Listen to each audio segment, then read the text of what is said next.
ॿिए पासे अव्हांखे आगाह कयूं दादू भरिसां इंडस हाईवे ते दोदाणी शाख वटि मुसाफ़िर कोच कल्टी थी आहे। औरतुनि ॿारनि समेत 9 ॼणा ज़ख़्मी थिया आहिनि। ज़ख़्मियुनि में फातिमा, नज़र मोहम्मद वीसर, फयाज़, अफ़साना अज़ीज़ा ऐं ॿिया शामिल आहिनि। खेनि सिविल अस्पताल दादू मुंतक़िल कयो वियो आहे।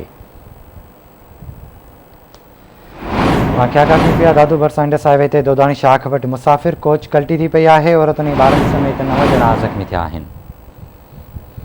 ज़ख़्मियुनि में फातिमा, नज़र मोहम्मद वीसर, फयाज़, अफ़साना अज़ीज़ा ऐं ॿिया शामिल आहिनि। खेनि सिविल अस्पताल दादू मुंतक़िल कयो वियो आहे।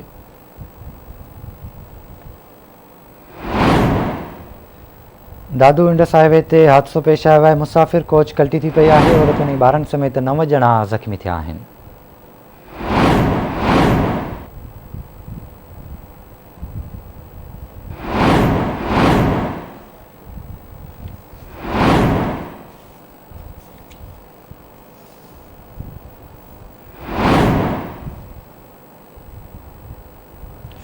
तफ़सील वठंदासीं दादू मां तारिक लगारे खां। तारिक आगाह कजो हादसे बाबति।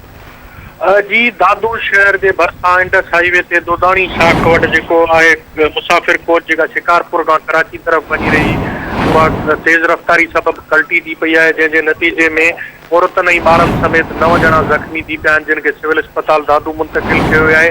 ज़ख़्मियुनि में गुलाम फातिमा, नज़र मोहम्मद वीसर, फयाज़ वीसर, अफ़साना अज़ीज़ा बिरोही, अताला बिरोही ऐं एलिज़ाबेथ मसीह, ज़रीन मसीह शामिल आहिनि। उन्हनि खे सिविल अस्पताल दादू में तिबई इमदाद ॾिनी पई वञे। तव्हांखे मां ॿुधायां थो मुसाफ़िरनि जो चवणु आहे त जेको आहे सो शिकारपुर खां कराची वेंदड़ कोचूं जेके हुयूं उहे ॿई हिक ॿिए खां अॻु कढण जे लाइ तेज़ रफ़्तारी सबबि रोड ते हली रहियूं।